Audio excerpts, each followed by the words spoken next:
Dobre den. It's wonderful to speak with a group with so many great friends from Ukraine and the EU this morning, and especially on a topic which is so important with the terrible attacks over the past few weeks by the Russian Federation, which mean that now, more than ever, energy security is at the heart of Ukraine's national security and your eventual victory. Since March 22, the Kremlin has unleashed a brutal assault on Ukraine's civilian energy infrastructure, not only continuing to strike the electricity grid, but sending hundreds of missiles and drones against power generation and now gas storage. Russia has attacked the gas storage with no significant impacts thus far, thanks in large part to Ukraine's resilient infrastructure. Vladimir Putin is waging an energy war against Ukraine and the European Union, trying to win through his energy attacks what he has not been able to achieve on the battlefield. I know that the Kremlin is going to fail in this attempt to weaponize energy. He has already failed in Europe, and he will fail in Ukraine. And so for this reason, today's discussion about biomethane is especially timely.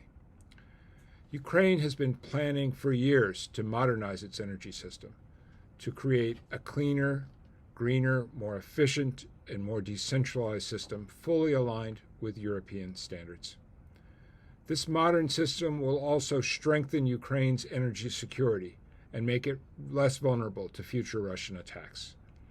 Ukraine and its private sector have made significant investments already, increasing wind and solar generation capacity tenfold, from 1 gigawatt in 2013 to 10 gigawatts today. The silver lining of Russia's brutal assault on Ukraine's energy system is that it's also accelerating Ukraine's energy transition. Ukraine is blessed with many resources. A fertile agricultural sector is just one of those. And as we're discussing today, much of Ukraine's agricultural waste can be converted to biomethane to generate electricity at smaller power plants located closer to urban populations and consumers. This has many benefits. It will reduce the transmission loss caused by moving electrons from an old coal-fired power plant hundreds of kilometers away. Moreover, the more decentralized biomethane plants will improve flexibility in the overall grid system, allowing Ukraine and Ukrenergo to better utilize existing and planned variable renewable resources such as wind and solar. And finally, this modern and more distributed energy system is easier to defend and maintain in operation in the event of future Russian attacks. Odessa is a great example of a place where a biomethane power plant can both improve the city's energy security and drive economic growth in its ports and important industrial base. The private sector, of course, is going to have a huge role to play in this investment and in implementing the projects such as the full life cycle of biomethane power generation. The United States, led by our Special Representative for Ukrainian Economic Recovery, Penny Pritzker, is the driving force in our engagement with private sectors.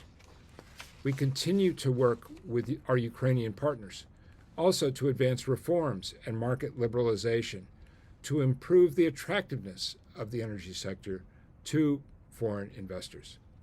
And in this regard, I wanted to also note the recent positive direction of Naftogaz with its corporate governance measures, which I've had the opportunity to discuss on many, many occasions with CEO Chernyshov. The guiding light for these reforms needs to be the EU accession process. The United States stands firmly behind Ukraine and supports its advancement in all of these lines of effort, including the focus now on biomethane power generation. Thank you very much. Slava Ukraini.